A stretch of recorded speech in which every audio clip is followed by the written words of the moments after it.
Yesterday, news broke out David Price looks like he's featuring on the undercard of Anthony Joshua Parker, fighting a very tough opponent in Povetkin.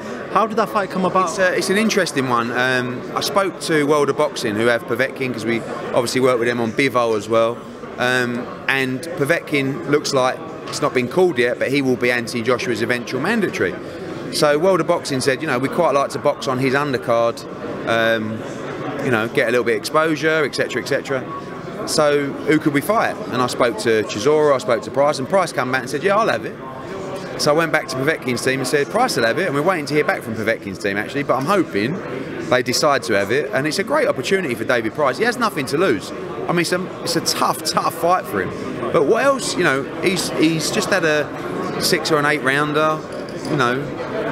If he loses to Povetkin, he can come back, he can fight Chisora, he can fight for the British title. If you beat Povetkin, you set up a shot at the world title, really. So I'm hoping that one gets over the line. We've had a lot of interest in that fight over the last 24 hours, so we'll see what happens.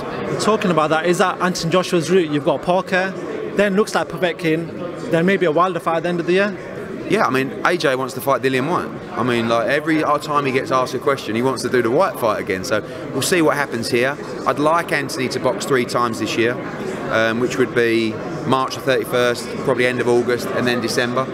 You know, everybody wants the Wilder fight. The aim for Anthony is to collect every belt by the end of the year. So we really need to see the Wilder or Ortiz fight by the end of the year. How do you see that fight playing out, actually, Wilder versus Ortiz? I think Wilder will be much too fast and young and fresh for him.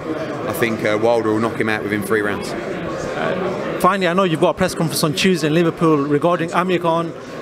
Looks like there's rumours surfacing, and Phil Logreco has come out and said that he's potentially in the running as probably one of the top dogs to face Amir. Is that true? Is that not? That's a rumour started by Phil Logreco, who is a very entertaining talker and a decent fighter as well. He is one of the names that has been sent to Virgil Hunter, along with a dozen others. So we'll see. But we look to announce the opponent next Tuesday. Looks like in Liverpool. So finally, a prediction for a fight that's happening this weekend in America. Errol Spence Jr. is fighting Lamont Peterson. Obviously, you know much about Errol Spence. We got to see him live in the UK. How do you see that fight playing out?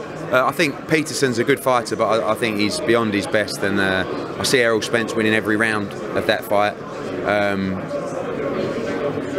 Possibly stopping him, but probably a wide Errol Spence victory. Good fight.